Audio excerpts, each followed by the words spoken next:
comic books are an important contributing factor in many cases of juvenile. Up in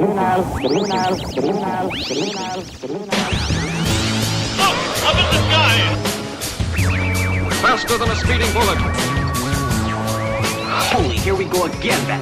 Hello and welcome to These Guys Have Issues, the podcast where we discuss current topics and issues within the comic book community. I'm your host, Carter Hutchison. I'm your co-host, Mike Thomas. And Mike, we actually have an issue today. Like a literal, you hear that? You hear that, audience?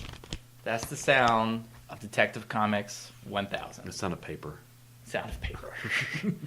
The sound of paper. So yeah, huge milestone. Batman turned 80 this month. Did you happen to hear that joke on SNL about him turning 80? It was on Weekend Update.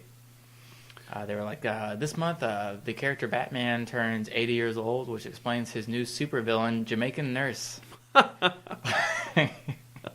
that's terrible. I thought that was really good, though. Oh my gosh. So today we're just gonna go through.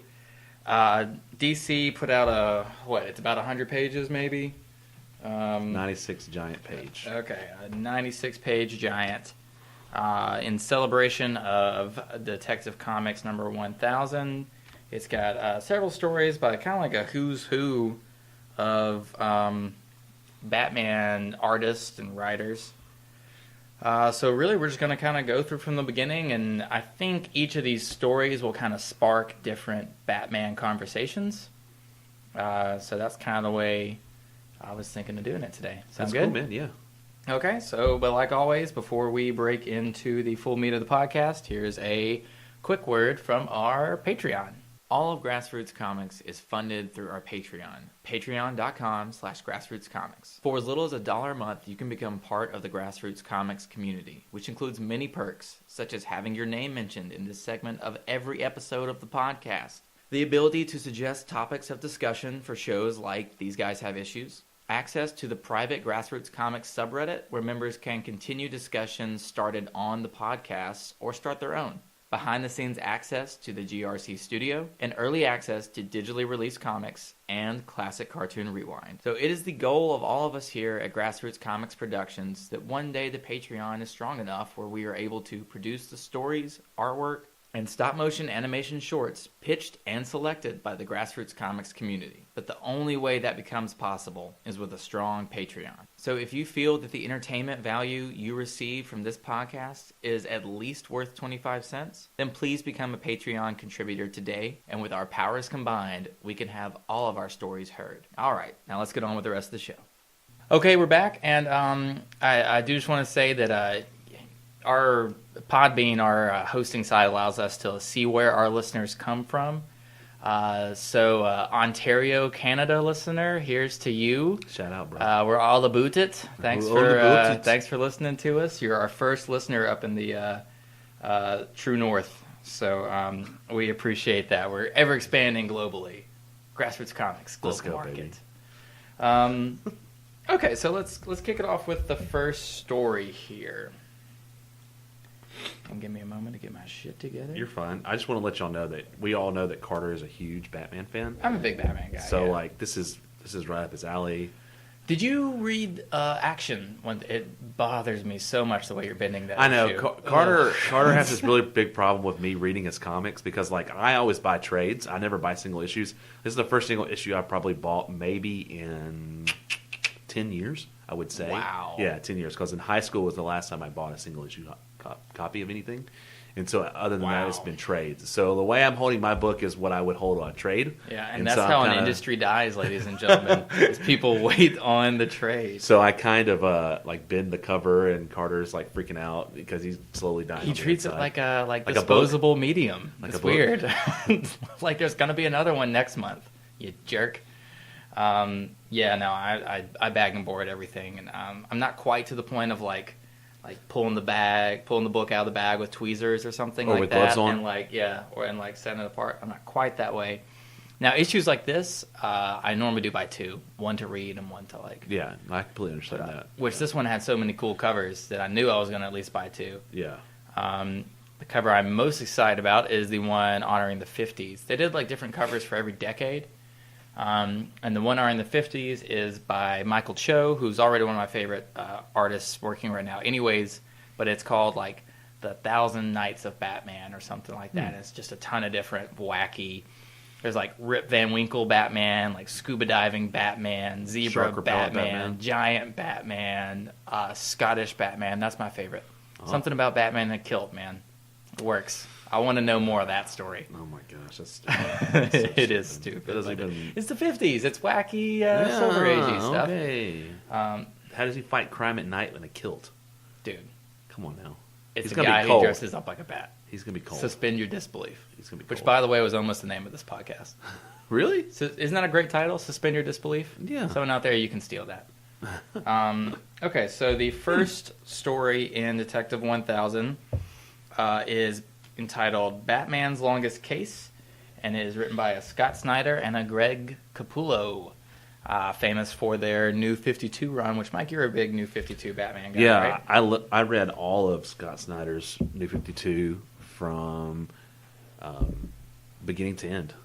But I did not do it with single issues. Right, you did with trades? I actually bought all of his trades, like except for because it was still running at the time, so I didn't buy. Sure. What was Eternal? I think that was the last one in the run. Okay, I did not. Yeah, that wouldn't be part of Batman. That was like a mini series, I think. So there's the Batman title, and the Batman Eternal was a mini series. What's the one where? Maybe Endgame. Yeah, okay, that's where I get. I know it started with an E. Yeah. Where Gordon is Batman in the bat suit. Yeah, see, that's what lost me. Yeah, that's towards the end of that run, right. 52 before Rebirth started. I mean, it was interesting in the fact that he did that, but there was a twist at the end that you kind of just had to stay with it. I guess. I mean, I wouldn't know because I didn't read it. I know. But I don't want to like, ruin it for DC you. had a problem at this point where, Batman had really low sales and Superman had really low sales, and you have these two megastar writers on it, right? Scott Snyder on Batman and Grant Morrison on Superman. And at that time, Jim Gordon was wearing the robotic Batman suit that looks like a bunny rabbit. Almost an Arkham Knight, you could say. Yeah. Suit. Yeah, or like a, Iron Man, but pretty much Batman themed. Yeah. So Jim Gordon was Batman, and Superman didn't have any powers and was running around in the jeans and the T-shirt. So if you're DC and you're wondering why your top two heroes aren't selling that well, maybe because they're not your true top two heroes at that point. You don't have Bruce Wayne as Batman, and then you have a depowered Superman. I don't know. That was just a weird time in DC to me, and kind of an odd choice to make. I'm going to be real honest about Scott Snyder here for a second. I used to not be big on his writing. I can understand that. He was one of those people, and tell me if you have someone like this in comics too, that you really like as a person and what they do for the field, but then you like the person better than their writing. Does that make sense? See, I'm not as big as on writers, knowing writers as you are. The only ones I really know are Scott Snyder, Jeff Lowe, Sure. Jeff Johns. Those are my big three.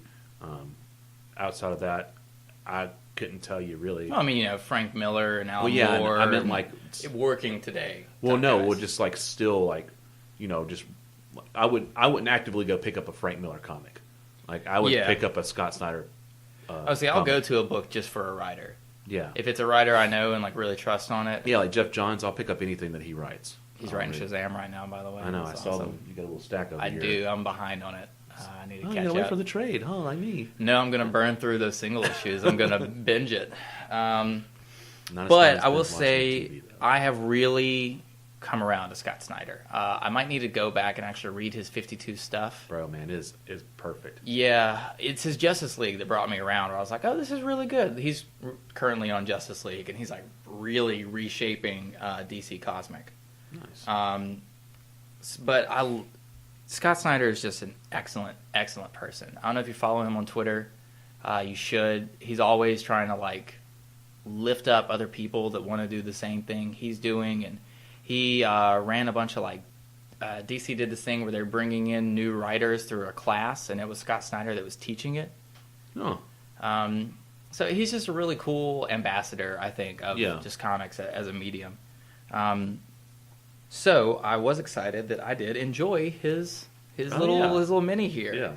Yeah. Entitled Batman's Longest Case, and it's basically a mystery that he is piecing together over decades. I really like, and this is very subtle, on like the second page of his story, it shows Batman reaching for, like this little like circular piece of glass, and his gloves are purple, which is Golden Age Batman. Yeah. So like you get the evolution of Batman just throughout the story here. I think it's a good intro into these little short stories. Yeah, it is a nice little... Because it gives you what really Batman was about. He was about being a detective. Yes. So, and this is like, bam, detective right off the bat. True on detective work here. And it leads him to being inducted into this thing called the Guild of Detection, which is a bunch of DC's greatest detectives all in the same room here. Mike, can you guess who I was most excited to see in this room? Are you kidding me? No. Detective Chimp. Oh my God. I told you, if you want Carter to buy something, put Oh my Detective gosh. Chimp in it or on it. I thought you were a big fan of the question. So I love the that's why. question. I think I like Detective Chimp. And he's sitting there with a beer in his hand. Like, Detective Chimp is just the Lord shit. have mercy.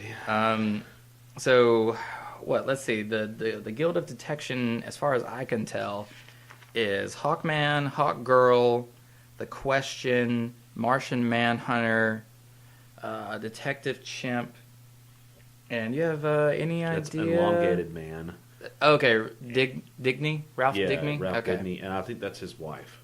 I think his wife was in on that too. Let's see. Yeah, I don't see I'm a not. name Yeah, for it's it definitely here his at all. wife. His wife's name was Sue. Oh, Yeah. okay. All ran by some guy named Slam Bradley. Slam Slam Bradley, detective. Have you ever heard of him? Slam Bradley. Yeah. I don't know if he is an original creation for this or not. I want to say he made an appearance in something like way long time ago. I could see but- him being a Golden Age. Oh, yep, just Googled him. He is a Yeah. Golden Age 19... Dude. It's so All Golden right. Age. Scott Snyder's the shit. I should have looked at this before. First appearance, Detective Comics #1, Yeah. March 1937. That is just awesome. By the way, you know how I had the trivia question about who played the Joker in the 1960s Batman? Yeah. And Mhm. I got really upset because I didn't know the name. Yeah. Well, we had another trivia question Tuesday night, and it was who made their first... Which Batman compadre made their first appearance in Batman? Was it Gordon? Was it Alfred? Or was it Robin? It's Robin. No, it's Gordon. His first appearance in Batman No, #1? the first one who made their appearance alongside Batman. Oh, okay, yeah. So- Yeah, Detective 27 opens up with Gordon is like investigating a murder, and Bruce Wayne's just kind of casually there, like, tell me about this this murder here, Mr. Gordon. Because the reader didn't yet know that Bruce Wayne is Batman, so that's the reveal at the end. But I thought it was cool because I actually didn't know that, and I just guessed Gordon, and I was Yeah. like, "Oh, this is so cool." That's kind of an interesting way for a movie to do it. We always get it from like Batman's perspective Mm-hmm. first, like maybe just a regular beat cop or something Yeah. like that. So yeah, I thought this was really cool that this detection club exists, and they've kind of been stringing Batman along for decades to get to join. It doesn't have a very satisfying ending, I feel like, but that's just the Yeah. the nature of what kind of story it is. Well, see, that's the funny thing about these stories. As we get on, there's another story that talks about Batman's family, and so like he's on the mystery of piecing together his life, and along the road he finds a family that he never had. Right. And so to me, it struck me at first, and I told Carter this is going to be a little stretch to begin with, but the fact that he's searching for something, and then at the end he finds it in his family. Yeah. I don't know. It's a nice little tie-in. It's a nice way to wrap it up. It is. Yeah, you're right that I guess the first story is him searching for something, and the last story that's not introducing the new character. Yeah.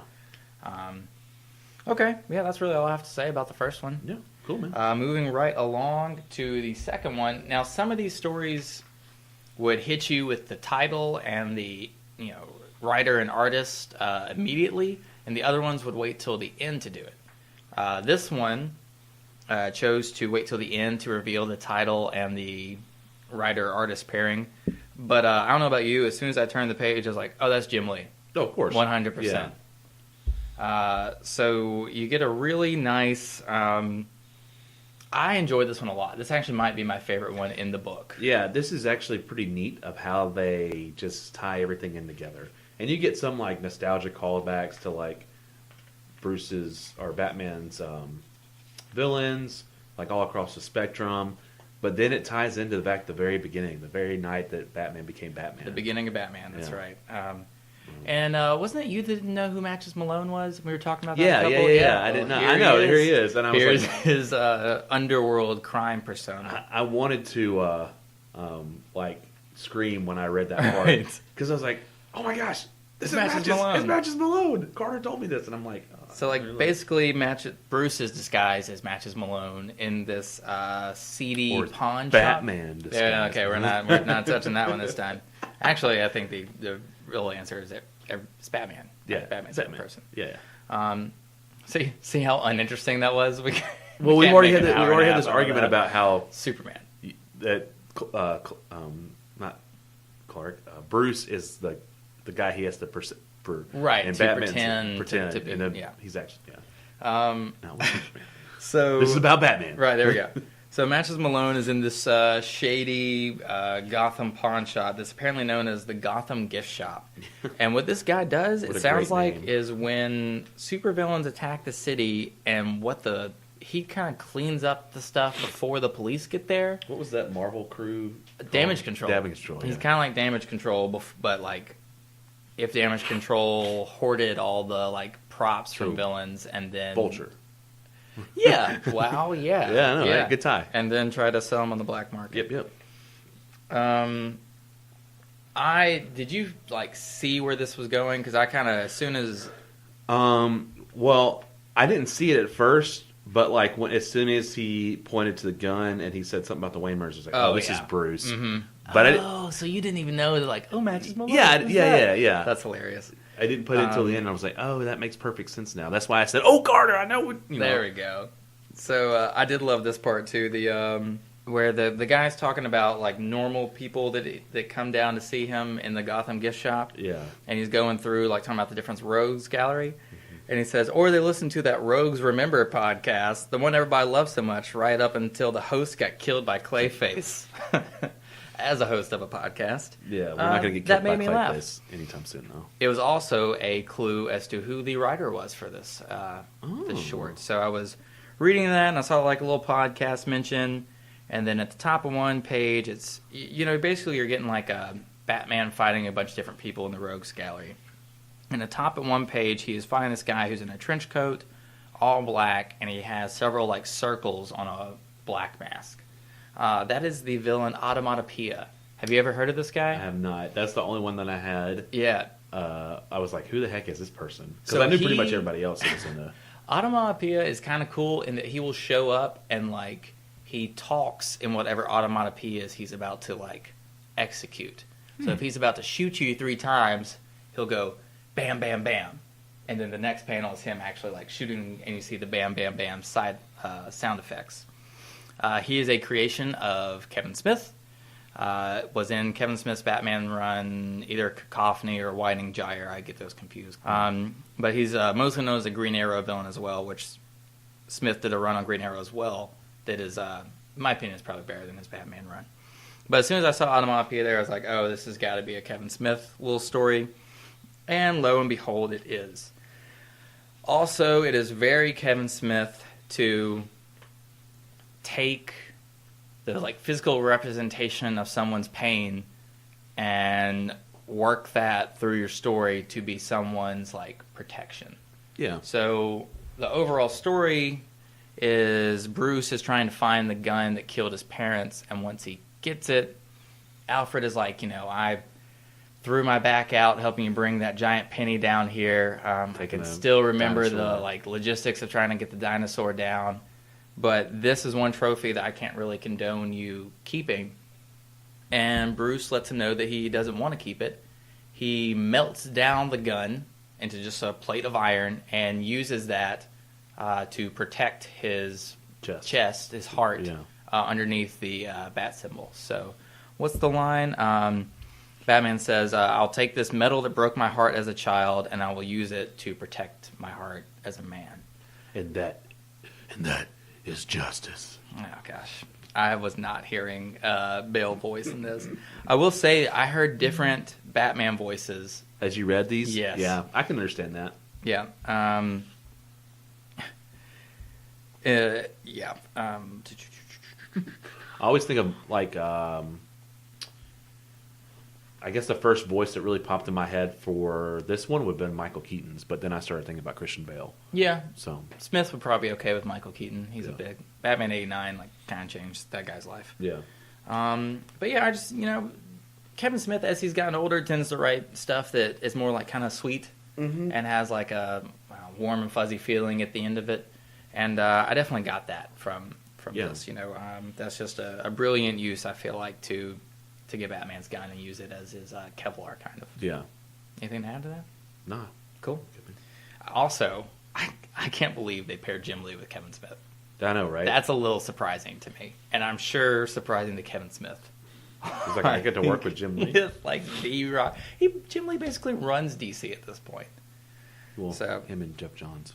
Yeah, and no. Okay. Let's see. The next one was another cute little story. What do you think of this one? I thought this was really funny because you were the one who pitched the idea for the DC streaming app Dude. about having. I have a note right here. This is my henchman pitch. Yes, exactly. Yeah. I thought that was hilarious. I was like, oh my gosh, like, did they steal this from Carter? Right, it's his I'm just exact- kidding. They're listening to DC Well, Universe's. it starts like it's going to be that pitch. Yeah, and no, then it could have, yeah, but Right. But it's just neat. Like, we get this perspective from a bunch What? of different rogues gallery people. exactly. We, Ivy. They're all in Arkham. They're all in Arkham. Mm-hmm. Mad Hatter, Except for Penguin. Cobblepot. Cobblepot's not in Arkham. I mean, True. he's somewhere. True, which I guess Harley doesn't look like she's in. I think she's. It says Coney Island. Yeah. Right here. But no, they're all describing this kind of like idiot henchman they had named Newt Brody. Which I love that name. Newt Yeah, Brody. Newt Brody. That's the I hate title. Notre Dame, so anything Newt, I hate. Oh, okay. So it's kind of funny that they made the worst henchman named Newt. Wow. Yep. Yeah, the title is The Legend of Newt Brody, and it is written by Paul Dini, and the pencils are Dustin Nguyen. I love that Paul Dini just had to throw the Condiment King into Yeah, I one know, of right? his into one of his panels there. That just seems to be his favorite, and I like that. And this Paul Dini invented Harley Quinn, so for him to use Harley Quinn's costume as a difference to show the then and the now was really interesting. That to is me. neat. Yeah. But basically, they're all describing how like they had this seemingly easy caper with this kind of lughead henchman named Newt Brody, and Newt always finds a way to screw it up. Well, Mike, you want to tell us what the reveal is at the end there? The big twist? The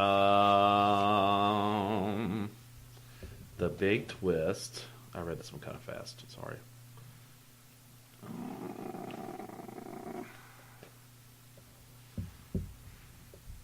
Who's Newt Brody?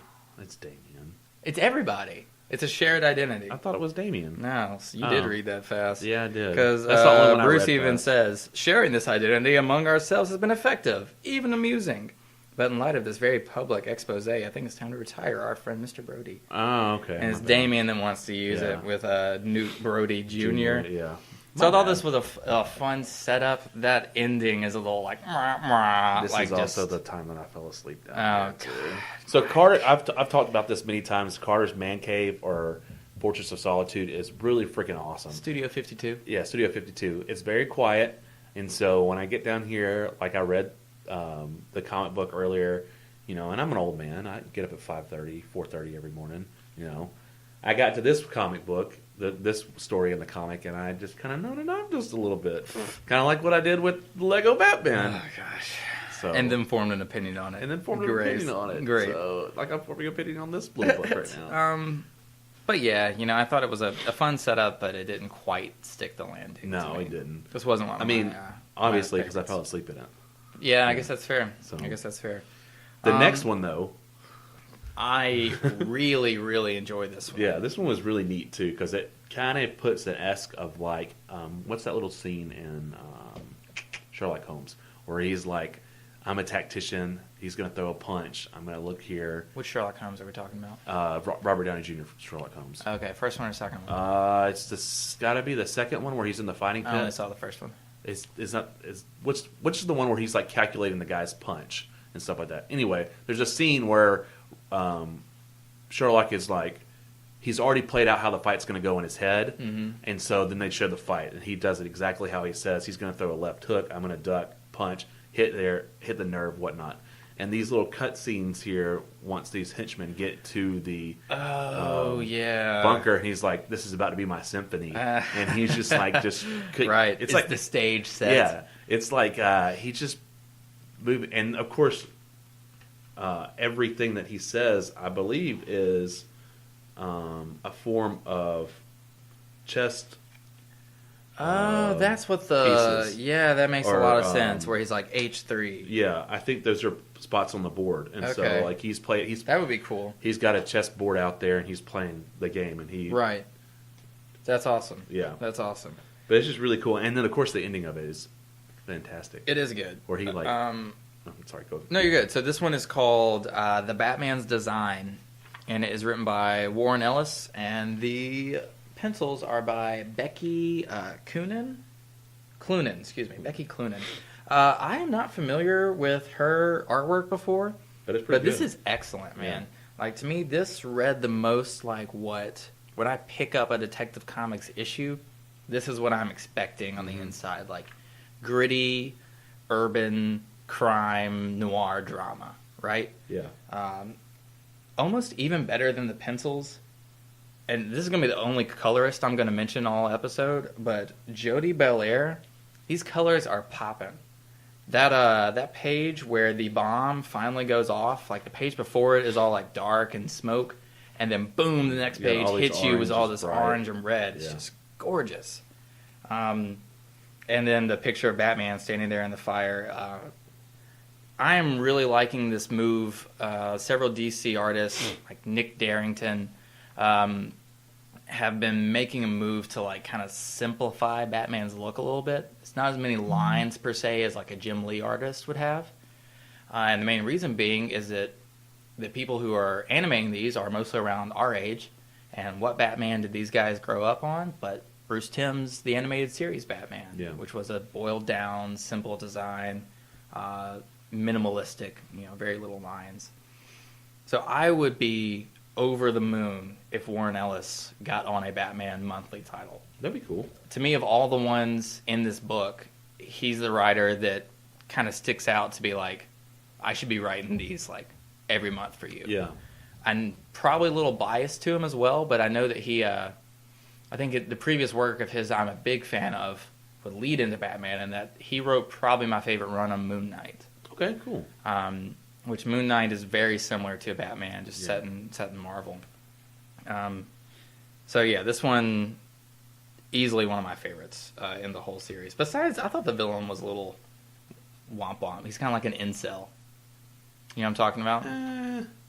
I mean, this is like typical Batman goes on patrol night. Yeah, that's true. So that's true. True. It's not like you get an epic fight between like Raish. But it was this. It was the bomber saying, I don't care. I'm sick of not being listened to, and I'm sick of not having a life. You leave now, or I take both of us and kill your city. I don't know. That just sounds like an incel guy, like the Charlotte shooter or something. Like, but I guess maybe that's just like a straight mental. Arkham. Mental disease there. Because then he makes the choice not to do it. Because he gets right at the end because Batman scares the hell out of him. Cool. If you're looking at the last page of this one, the panel right below where it's got Batman's face, and you see the lines that are etched, you can look and see the scowl on his face. Yeah. So it's not like it's just black. Like there's no definition of anything like that. Like right, but they use orange. The orange to hint that like he's got a scowl look on his face, like. Look at me. I'm already dead. It's his taking no shit.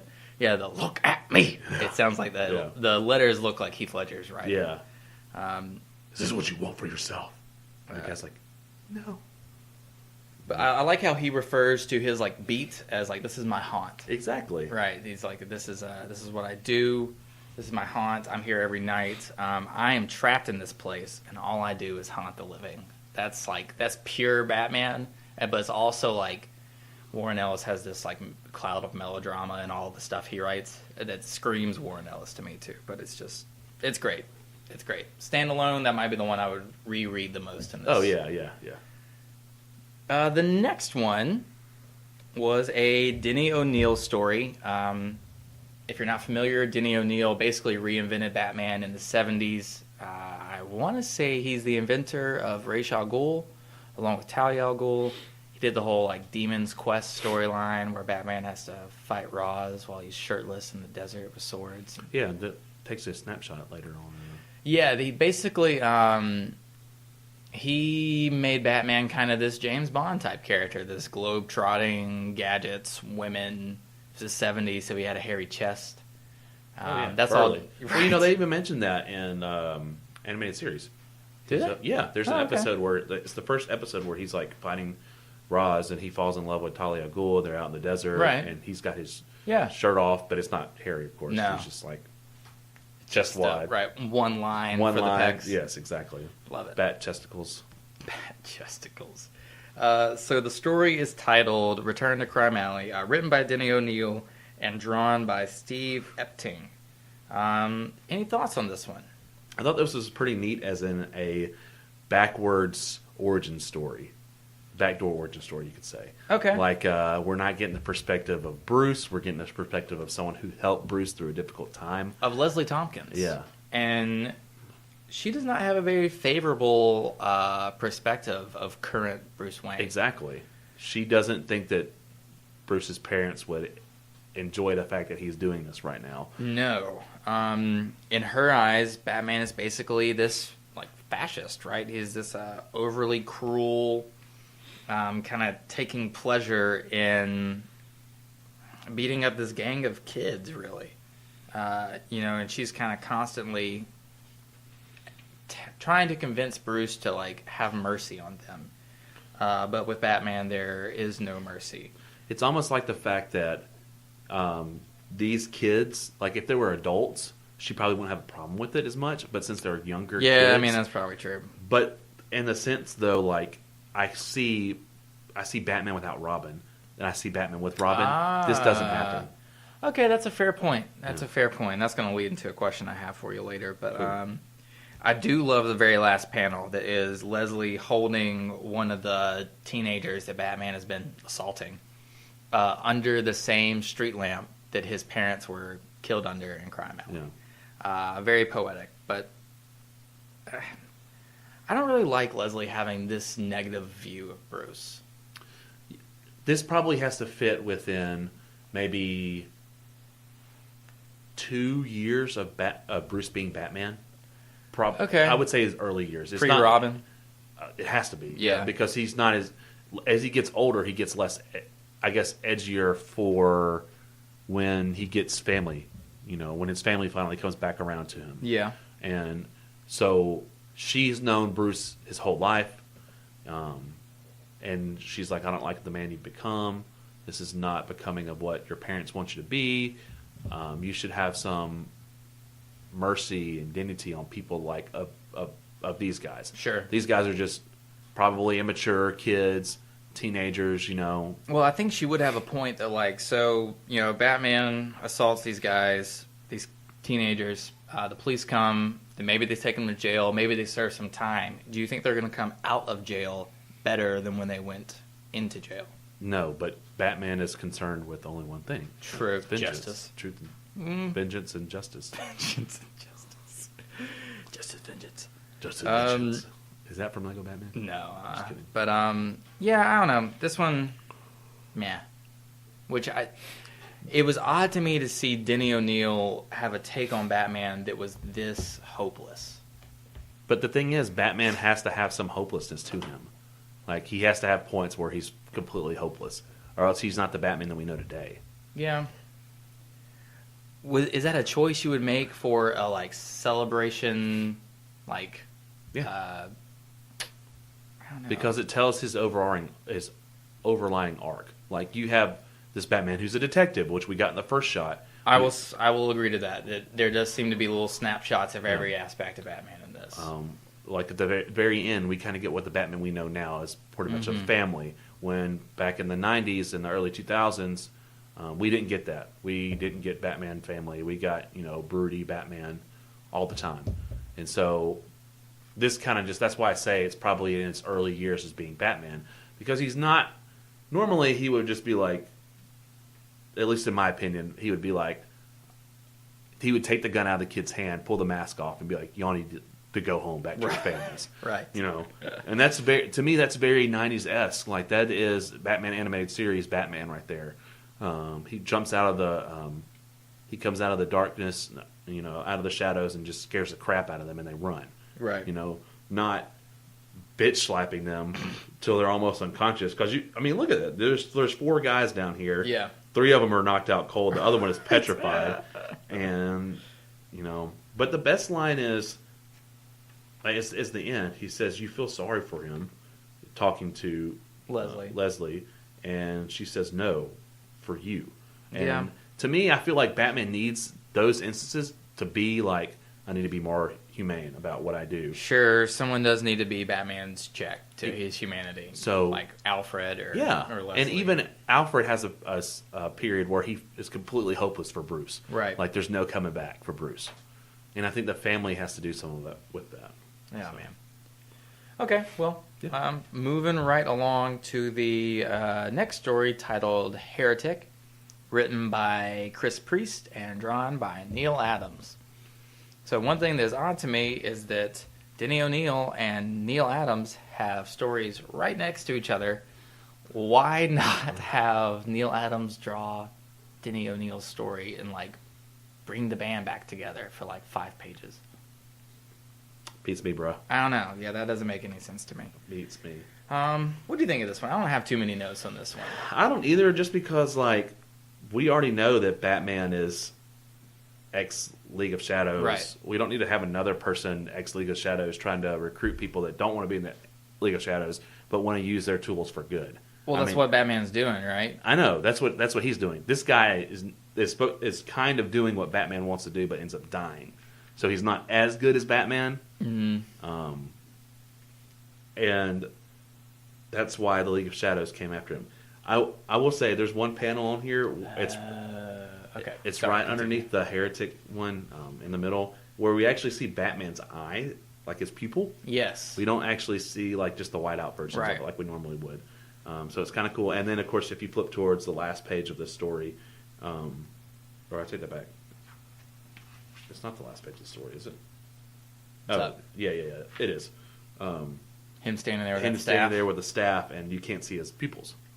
Oh, interesting. Yeah. I didn't notice the switch there. Yeah. Because I am really coming around to being able to see Batman's pupils. I think it adds a different... it allows the artist to be able to show Batman emoting more. But I still feel like you can get that, in the one that we... what's the name of it? Hold on, let me get back to it. The Batman's design. Yeah. You get a lot of feel from just his face. You don't have to have his eyes. Sure. I guess that one, though, is Batman's this, hellish figure that's coming out of, but still, the twisted Gotham. You get Batman's point of what he's saying. He's in a stern moment right now. You can imagine the scowl he's got on his face when he's talking to these people about... Sure.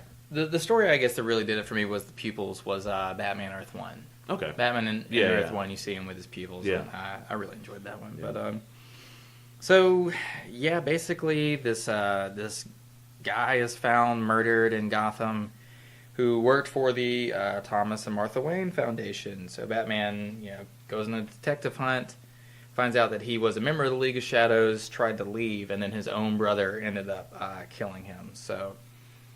it was kind of okay. I wasn't too big on it. Mostly just being able to see some different art, some Neil Adams art was really the highlight to me with this issue. Yeah. With this vignette. Now the next one is awesome. I really enjoyed. I thought it was funny as all get out. It was funny. Kind of the opposite take though. I'm not too crazy on the art in this one. Did you ever read the Logan series, like the original? Old Man? Yeah. No. Okay, so this is kind of the same style. Okay, I wonder if it's the same artist. It might be. I couldn't tell you who wrote Old Man Logan, or Sure. who drew Old Man Logan. I'm sure someone is screaming at their radio or headphones right now. I'm sorry, but Yep. I read DC more than I do. Fair enough. I'm sorry. So this story is titled I Know, and it's written by a Brian Michael Bendis and illustrated by Alex Maleev. I think that's how you pronounce his last name. So the premise of the story is we appear to be at like an old folks' home, and there is a very elderly Oswald Cobblepot talking to a also very elderly and wheelchair-bound Bruce Wayne. See, I didn't realize it was Bruce Wayne until the big Oh, reveal yeah? at the end. Yeah. Okay. So I just thought he was just telling. Some random guy. Well, no, I mean, I actually thought this was either Deathstroke or this was. It could have been Joker, not Joker eyes anymore. Sure. But maybe Riddler or something. Yeah, yeah. Like, I knew a secret that you didn't. Exactly, I feel like that's yeah. something that would. Well, I know that's something that would bother Riddler. yeah, But yeah, basically, Penguin's talking to him. He's like, by the way, I found out who Batman was years ago, and it's kind of going through the story of how he pieced it together. I love the page here showing all the different penguins. oh with yeah, I thought that was hilarious. I was the like, dude, rockets and are you stuff. kidding me? Yeah, Like you're gonna kill a ton of penguins. It's straight out of Batman Returns. Yeah. Yeah. But it's just made me sad a little bit. Well, yeah, but the some- penguins don't die, so yeah, it's spoiler a reference to alert. the movie, though. Yeah, basically he pieces together that like the person who has the means and the motive to be Batman is Bruce Wayne. Something else that I'm surprised more people don't put together, but of the villains to make this leap, assumption. Cobblepot is the one. I think that's a good call because the Cobblepots and the Waynes are both like very old money in Gotham. Yeah. So like Bruce's family and the Penguin's family have known each other for generations. Like their granddads probably hung out, right? Yeah. Along with the Arkhams, those are like the three main families of Gotham. So he would know who has the means to do this, and after the Wayne murders, I feel like Gotham kind of sweeps it under the rug to not have to address it as much. It's the black eye on the city, right? So they don't really bring it to the forefront, but Cobblepot remembers because it happened within his circle. This brings me to a larger question here. Have you checked out any of the 100-page giants that DC puts out in Walmart? I have not. I know They're you've They're pulled excellent. those a lot. Yeah, so. they're really cool, and it's just a great marketing idea to me for people that don't have a comic book store in their town, probably have a Walmart. And within that 100-page giant is 3 reprints of classic, Batman, Superman, Justice League, Wonder Woman, whatever the book is, story. Yeah. And there's one new story in each one. Now, the current writer for Superman is Brian Michael Bendis. And the current writer for Batman is Tom King. But in the 100-page giants, they flipped them. Okay. So Tom King is writing Superman, and Brian Michael Bendis is writing Batman. Now, Brian Michael Bendis is when he is good, he is one of my all-time favorite comic book writers. When he's bad, it's like really bad. Yeah. And Tom King, I like all of his stuff except for his Batman run. That's terrible. Yeah, but leads me to my bigger point that I think those two should just swap for the monthly titles too. Tom King should be writing Superman. Brian Michael Bendis should be writing Batman. Bendis does more like street level crime better anyways than like big cosmic-y ideas. And Tom King is really good at surreal and big cosmic-y ideas. So like it just seems like they fit the other ones better to me. Also, it helps Brian Michael Bendis that Nick Darrington draws all of his issues that are in the 100-page giants. If you haven't seen Nick Darrington's Batman yet, check it out. We'll put it out on our Twitter and our Instagram account this month. But of the current artists in DC right now, Nick Darrington probably does my favorite Batman. I'm just that's saying a lot.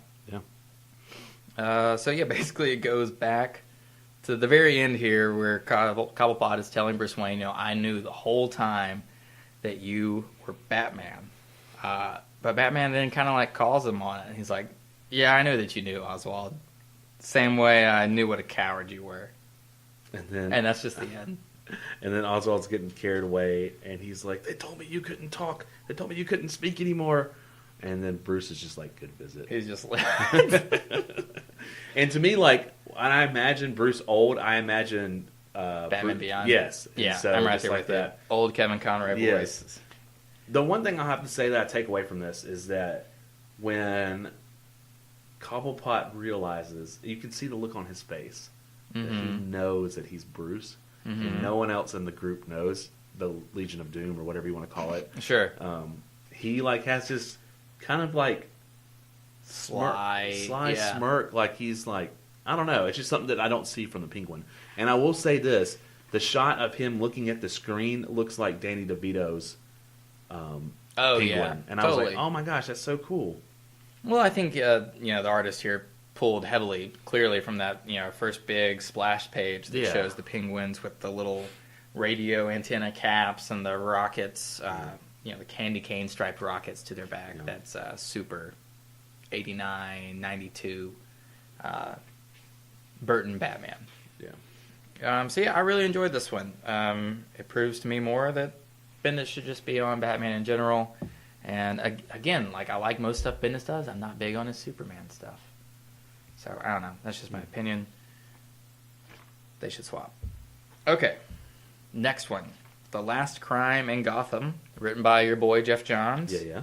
Drawn by Kelly Jones. So we're going back like 90s-esque. Super 90s. Yeah. Kelly Jones is if you've ever seen very like gothic pictures of Batman with these super tall ears, the ears that look like they're like 2 feet above his head, that's Kelly Jones. And where the cape is like supernaturally large and wrapping around them like leaves in the wind or something. Pretty much any comic that is in the 90s he touched in on a little bit. He does a great Swamp Thing. You can tell just because of how much muscle he puts into each hero. Yeah, it's not quite Rob Liefeld. No, levels. but it's there. I mean, look at Robin. Yeah. Robin looks yoked. I mean, he does. He's not supposed to look that yoked. I really like that costume design for Robin, though. It is neat, but he looks yoked, man. Like he bench presses 350. But it was neat that this one had, I don't know, it was. Spoiler, it's Joker's son. He kills all the people. But the cool thing about it is... it's a birthday party, and there's people murdered around this birthday party table, and they're all wearing a different sweater from a different holiday. Yeah. And there's a massive long Halloween spoiler in this. Because they're like, is it the holiday killer again? And Gordon goes through and is like, well, no, it's not. Exactly. It kind of gives you a brief history of like Batman's villains and Batman's storylines. And the fact that Calendar Man's there and he's dead. He is very, very dead. I love how prominent Bat Dog, yes. My gosh. Ace the Bat Hound is featured very heavily in this. And that's one of my favorite characters. Funny story, when I was a kid, the first dog that I got, it was like my dog, I named him Crypto, which of course is Superman's dog, right? We already had this black lab at the time that when we got him from the pound, his name was Ace. So only years later did I find out that that's funny. that Batman had a dog whose name was Ace, and it just like fate put those two together. Oh my lord. That's great. probably why you like Batman the most. Because I had a dog named Ace. Yes. Not quite. I really like this one. Yeah, it was neat. Yeah.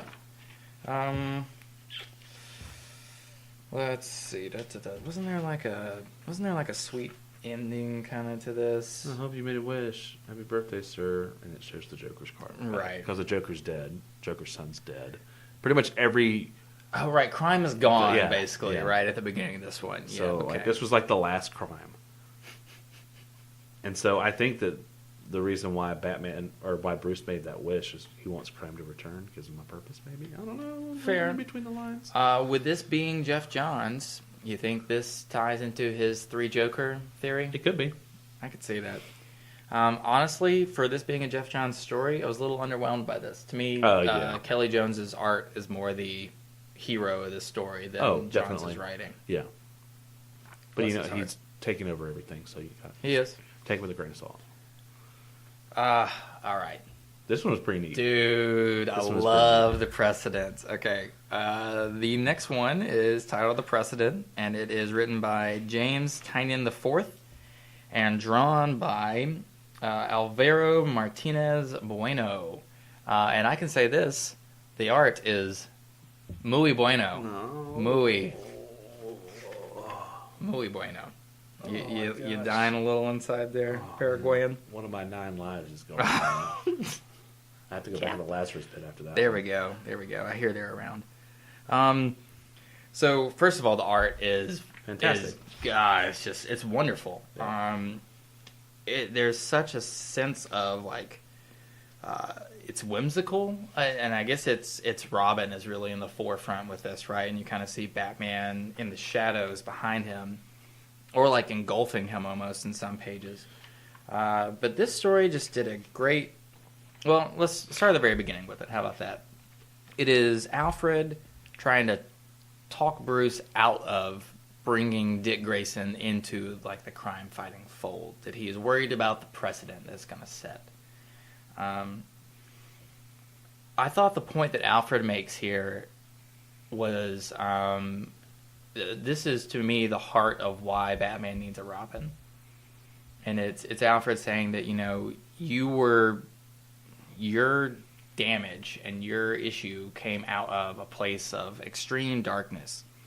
But you have Bruce here with taking in a young Dick Grayson has a chance to take someone who's in that same darkness but show them a path of light to get out of it. And that's why Dick Grayson is he has the same childhood trauma of Bruce, but he has someone who had gone through it as well that helps him become a whole person again. Yeah. Did you say you were saying that Alfred was trying to talk him out, or Bruce was trying to talk Alfred out? Alfred is trying to talk Bruce out of it, isn't he? No, he's not. It's did I get that? Yeah, that's why I was swapped? wondering. Yeah. Okay, excuse me. Alfred says, "Aren't we a little late for that? You already brought him into the manor. He knows." Okay, secret. so it's He's made his Bruce. It's decision." Bruce that's Yeah, concerned about 'cause it. that's why it's right. yeah. Okay. I love the panel where Robin is punching the villain and it says "pal." Oh yeah. Across. That's that's perfect. The neat factor of this is we already get a glimpse of who Robin's going to become, who Dick's going to become. You see Nightwing jump on the car. He's his own person.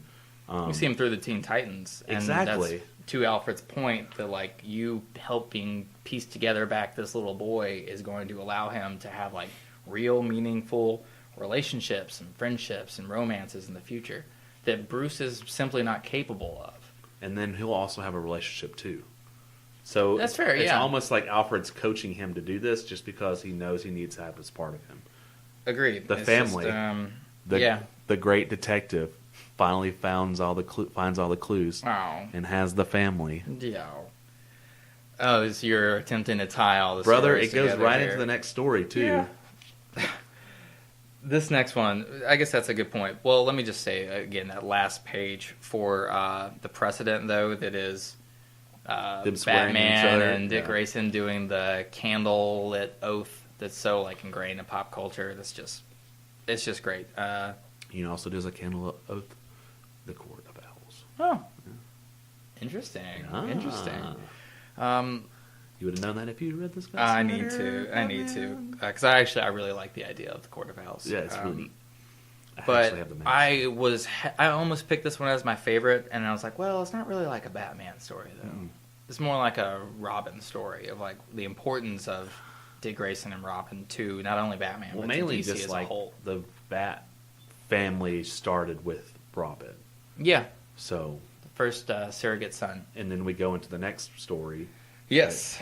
So this one is titled Batman's Greatest Case, and it is written by Tom King, the current writer of Batman, and illustrated by Tony S. Daniel and Jolie Jones.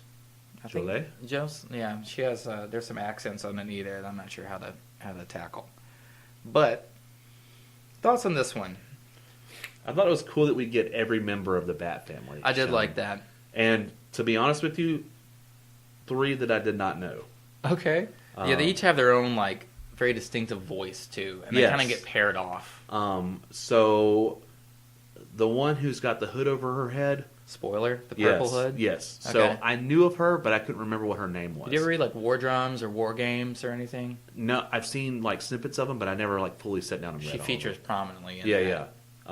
Her and Tim Drake have a relationship. Isn't she the one with blonde hair? Yeah. Yeah. Okay, then I know she dies, right? Yes, Yeah. Spoiler. So, sorry. Spoiler for spoiler. Spoiler for spoiler. We're spoiling spoilers as we spoil this. But I like how she's Spoiler? just kind of like, it's just her and Tim Drake sitting there. She's I wanna like, make I kind out. of want to make out. Yeah. He's like, how do you kind of make out? And she's like, I'm happy to show you. And then I'm assuming this girl that's in the armor,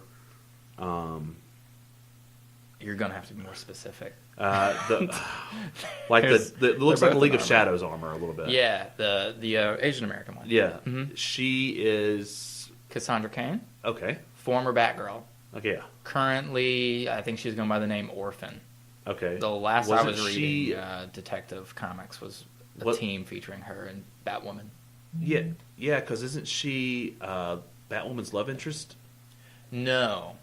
Batwoman's love interest is Renee Montoya. Okay. Yeah, my bad. Sorry. Who she's a beat cop for Yeah, Gotham, yeah. but And then- eventually becomes the Question. And then you have Huntress. I'm assuming, right? Yeah, so that's Huntress and Cassandra, which I really like that pairing and would like to see more of them together. Those are the only 3 that like popped up to my head that I couldn't. Oh, really? You know remember. Duke? I did. I This, thought that the was guy Ed. in the yellow Oh armor? yeah, that's Okay, Duke. What's his what? The Signal. I thought it was Batwing. No, it's a guy named Duke. I can't remember his last name, but he goes by the name of Signal. Basically, he's Batman during the day. Oh, That's why his armor and stuff is brighter. I thought Duke was Lucius Fox's son who Batwing. No, okay, different my bad. guys. Completely different guys. I knew who he was though because he was in Batman Metal. Like that's how Yeah, Batman yeah, Metal starts yeah, out. yeah. But of course, you know you've got Tim Drake. You've got I love Jason Damian, Todd. How Jason Jason Todd. Todd's like, this is about me, right? So all the Bat family is called to meet on a roof by Bruce Wayne, and they're all kind of talking amongst themselves of why Bruce called them all here. And Jason's like, will someone just tell me if I'm getting kicked out of the Bat family? Like, I'm pretty sure I'm getting kicked out of the Bat For the family. stuff Like, that I've let's done. just go. It almost gives me like a little sense of like Deadpool. Like I feel like that. You could easily turn Red Red Hood. Hood into a Deadpool type Yes, character. it would be awesome if they did that. Yeah. But I feel like we've already had so much backstory of him being just a bad guy Sure. that he couldn't necessarily have that funny, quirky role. It's got to be he did this. I mean, maybe have him get hit by some, like, hyper laughing gas by the Joker, and it, like, he can't really That's kind of ever a cop shake out, his though. sense of humor or something anymore. That's kind of a cop out though. Yeah, I know, Like, but 'cause there's in-story ways to do that. yeah, is all that's I'm true. saying. Yeah, Um, but having Barbara and having I love her conversation with Batwoman where she's just like, how old are you? Oh. And Batwoman's like, that's really none of your business. And she's like, well, you're Batwoman and I'm Batgirl, so I want to know how old you are I've and dated what the Dick Grayson. difference Have is. you dated Dick Grayson? I love that. And then she's like, dating Dick Grayson is its own personal war. And when he goes, I could probably handle it. I was Batman. She's like, you see what I'm talking about? Every day with this guy, it's just, I was Batman. So I think it's cool that in this big, like I would love to have this last panel as a poster. I have that exact note that I want this 2-page spread as a poster. It's that should be so excellent. cool. And there was another picture a while back of Batman and the Bat Family, but it didn't have the orphan. It didn't have what's her name in Right. it either, or Signal. Yeah, we get all the living Robins. Yeah, and I think that's really neat because Batgirl. Yeah, it's just great. everyone likes to shit on Tim Drake, but I love Tim Drake's Robin. Dude, Tim Drake needs DC needs to find a It doesn't need to be Red Robin. No, because that's dumb. Yeah. And makes jokes like Red Robin. Oh my, that's Yum. terrible. Yeah, Well, that's what's the first thing? Whenever someone's like, "Hey, Tim Drake's the Red Robin," yum. I don't think of that. I just think of like a wasteful character. It's a dumb name. And then to keep the suit basically the same, but give him a double R on the emblem is And yeah, he needs all the other Robins have a quick, one sentence summary, right? Like Dick Grayson, he's the first Robin. He becomes Nightwing. Jason Todd, he's the one that dies and that comes back and is kind of an asshole. Tim Drake, He's a detective. He has kind of died. You know what they should. He's really only Robin do? that really chooses to be Robin. We should really. Damien He kind of seeks chooses Batman out. to be. Damien wants to be Batman. Yeah, that's So- true. Damien wants to be Batman at like 12. I mean, I think he wants to be Robin, but no, I feel like Tim Drake could be someone who's on the Gotham, like almost like what they did in The Dark Knight Rises. How Blake was Robin, he goes to take up Batman persona. Like this could be a person that constantly hounds Bruce. Right. Like, I know who you are. Let me be Robin. And he's like, "You're a cop. You can't do this. You have to be blah blah blah above justice. Right. You can't break the law." And he kind of just. I feel like if they told a story of Tim Drake that way, I would like him more. And maybe not even include him into the Teen Titans. Just have him as own. Maybe actually make him Nightwing. Well, Or but then he's a backup. I have a pitch for Tim Drake, and I think that he needs to become someone, either take up another mantle within DC or have his own Nightwing type character where it's an original thing. But to me, if he's going to become someone else in the DC universe, I think Tim Drake as the Question would make a lot of sense. I thought about that too, but And- still though, I need to know it's Tim Drake. Like I don't need a faceless Tim Drake. I need. Sure, but why don't you make Tim Drake, he becomes disillusioned with Batman's methods, he becomes a police officer within the Gotham City Police Department, but he realizes that Batman... That's like Agent Grayson. That's like Agent Grayson. Yeah, but that was more of Spy World, rather Yeah, I know, than but like still, like, gritty I get what you're urban saying. drama. Like 80s-esque cop. Yeah. Yeah. Yeah, Okay. I need... DC and the character Tim Drake needs a one-sentence thing that you can give to just the comic book layman to say, this is what he is now. This is the current state of Tim Drake. Yeah. But yeah, so it turns out that Batman actually called them all up to the roof because it is the anniversary of Batman becoming Batman. It's his, the anniversary of his parents' murder.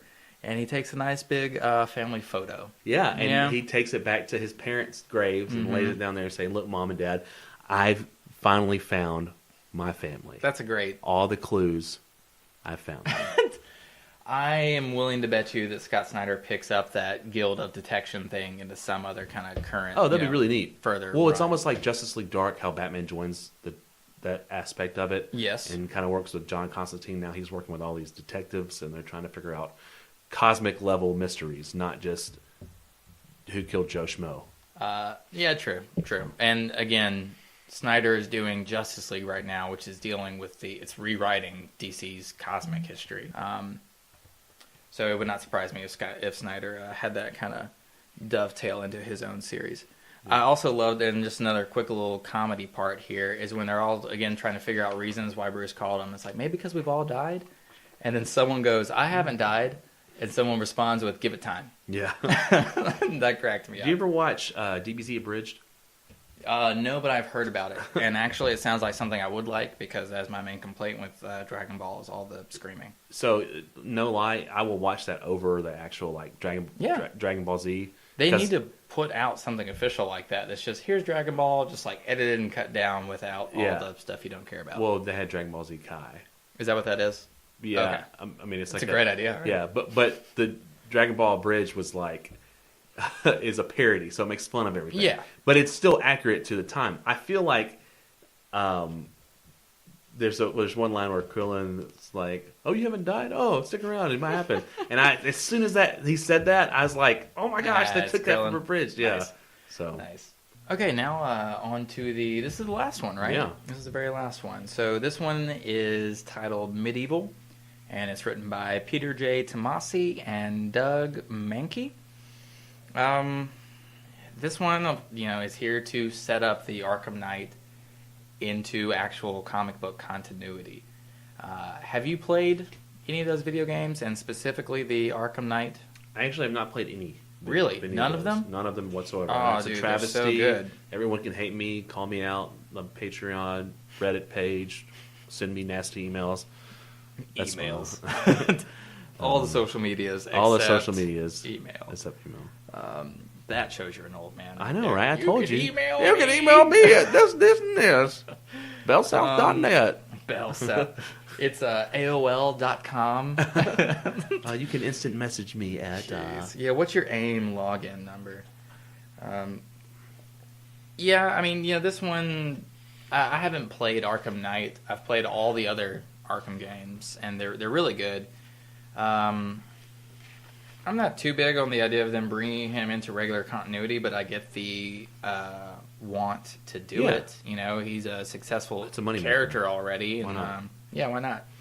It's almost like having Azrael as like a legit character. Sure, but if Azrael had I guess maybe like Harley Quinn. Like Harley Quinn debuts in Batman the Animated Series and crosses over into the comics. Yeah. So it's just a character that's created in one medium finding its way into medium prime.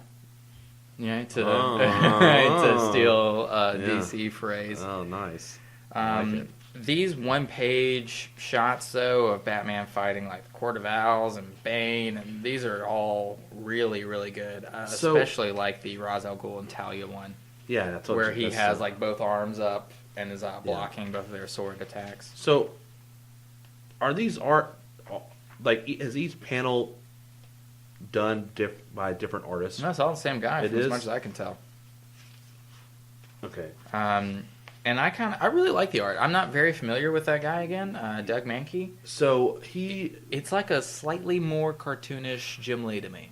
He did a run with Jeff Loeb, Batman Superman. Oh, that's him. Yeah, I should have known from this. But that's how I picked it up. Yeah, that's a giveaway. There's a page where Batman has a knife in his chest while he's holding in his chesticles while he's holding the Joker. And just, I don't know, I guess I should have been able to tell from the size of Batman there that was the same artist. Yeah. That makes sense. I really like it here. It really works, even though I wasn't very big on his Batman and Superman. Yeah, they were interesting. You had kind of a soft spot for it. And also, each one of these panels tries to tell a different story of Batman lore. Mm-hmm. You get the one with him holding the Joker. This is one of his main villains. He's under the sewers fighting Killer Croc. Yep. He's beating Mr. Freeze when he sees his wife back there encased in carbonite. Yep. Classic Nora. Encased in carbonite. Man-Bat with his wife, who takes the serum. What's his name? Victor... Langstrom? Langstrom, yeah. I love Man-Bat, by the way. Yeah, I think he is... underrated. And he should be featured in a live action. And he should be helping Batman. Oh, okay. So I can see that. Well... He's kind of a Hulk type character where, he's a scientist who takes the serum, tests on himself, and once he turns into this monster, he's out of control. Yeah. But the scientist himself is not, inherently evil. You get the shot of Raish and Talia, and then you get kind of a Gotham City Sirens team up. I love that the Batmobile is all is hanging and wrapped around in vines, and there's a bunch of cats climbing out of the doors and stuff. Then you've got almost a homage to Nightfall. Oh, 100%. Fighting Bane. Yeah. And then you have most recently Court of Owls, which Court of Owls was not in Batman lore until the New 52. It's it's such a good idea though, and that design is dope. It is so cool because it's like they took Owlman but made him a bad guy.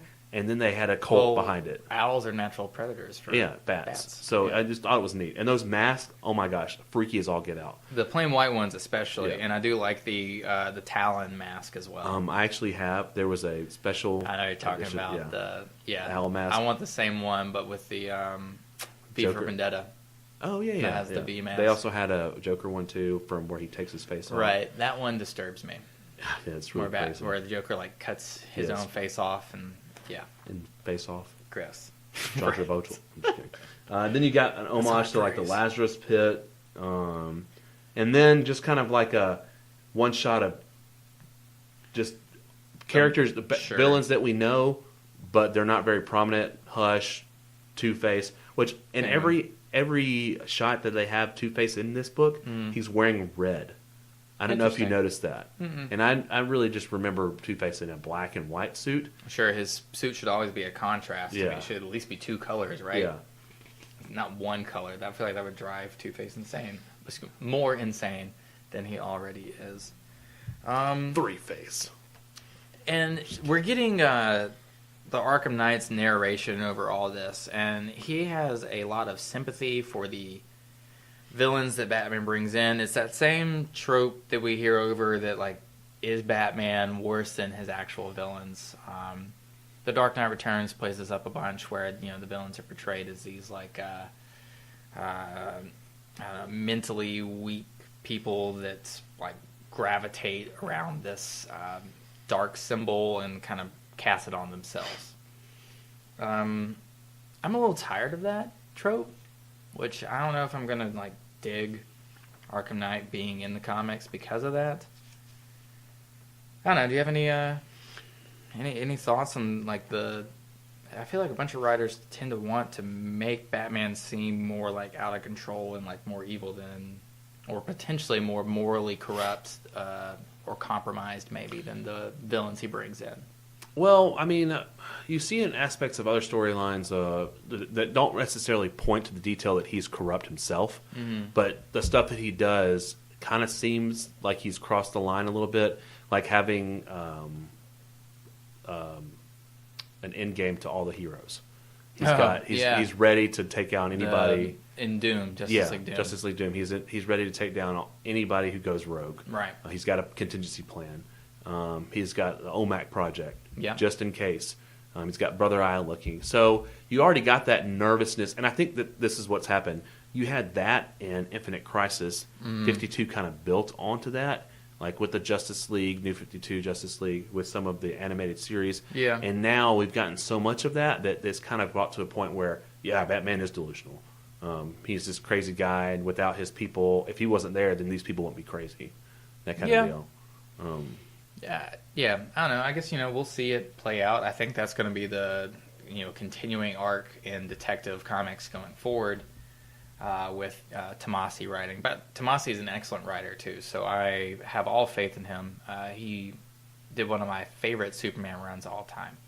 So I'm fine with him running Detective, but not too sure about Arkham Knight in general. Yeah, there was one line in here that I was trying to find real quick before we ended Okay. that seemed really, really cool and it stuck out to me. It says, but one thing is certain, the Batman's assault on petty crimes is aggressive and excessive. No matter the gender, there is no bias. He believes in equal opportunity incarceration. I thought that was like the funniest, but like one of the best lines, because for a lot of heroes, we don't get females that are villains. Like if I am a male hero, I don't get a lot of female villains. Superman doesn't have that. That's true. That the opposite is true. Like Wonder Woman has primarily female villains. I exactly. feel like, and then she only male maybe ones like peppered in. She only got maybe like Ares, and that's probably the only person that's a male that's her bad guy. But Batman has Catwoman. He's got Talia al Ghul. He's got Ivy. All these other people. Kind of like Spider-Man? Yeah, there we go. It's in there. Spider-Man or Batman has the best Rogues Gathering comics. I feel like you can, depending on the day, I'm going to say one of the two of those. Yeah. All right, so that's the whole issue there, folks. Any kind of summarizing thoughts on Detective Comics 1000? 1,000 issues of Detective. Can you That's believe insane. I don't know. I'm normally not big into anthology issues like this. Like Action Comics 1000 was a great celebration of Superman as a character, but I didn't enjoy reading it as much as I actually enjoyed reading Batman. This. Yeah, maybe it's because you like really Batman good. more. Maybe I also just feel that like the little stories in this were just better. This also brings up a point that Batman's probably a little more relatable than what Superman is. Yeah, agreed. Into that, yeah. Well, if you listened last week, in Grant Morrison's perspective, and that's a bit of a childish relation, right? Is thinking the Batman's better, the Superman's the more adult character. Maybe, but that was last week. Maybe. So yeah, be sure to tell us your thoughts on Detective Comics 1000 at either our Facebook page, facebook.com/grassrootscomics. You can tweet us at GRC Podcast. We are also on Instagram, so hit us up all over the place there. All right, I have been your host, Carter Hutchison. I'm your co-host, Mike Thomas. And we'll see you next time, kiddos.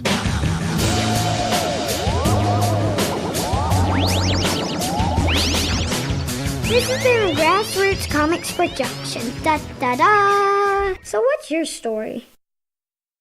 Well, some kind of silly cartoon. You got a problem with cartoons?